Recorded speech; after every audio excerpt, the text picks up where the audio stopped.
Hello everyone, আশা করি সবাই ভালো আছেন। আজ অনেক দিন পর আপনাদের সাথে গল্প করতে চলে আসলাম। তো চলেন আজকে আমরা রান্না করি বাটা মশলা আর সরিষার তেলে মাখানো গরুর মাংস। তো এর জন্য আমরা গরুর মাংসটাকে লবণ, হলুদ, গুঁড়ামরিচ, আদা, রসুন, কাঁচামরিচ বাটা আর সরিষার তেল দিয়ে ম্যারিনেট করে রেখে দেবো আধা ঘন্টা।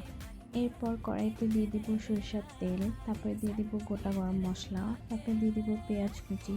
পেঁয়াজ হালকা ভাজা ভাজা হয়ে আসলে দিয়ে দিব আগে থেকে ম্যারিনেট করে রাখা গরুর মাংস, সাথে সামান্য একটু পানি। এরপর ভালোভাবে মাংসটাকে ঢাকনা দিয়ে কষাতে হবে যতক্ষণ না মাংস থেকে পানি বের হয়, ততক্ষণ পর্যন্ত এটাকে কষাবো। এরপরে পানি শুকানোর জন্য অপেক্ষা করব। পানি শুকানো হয়ে গেলে মোটামুটি এটা সিদ্ধ হয়ে আসবে 70%। এরপর আমরা দিয়ে দিব আগে থেকে কেটে ধুয়ে রাখা আলু।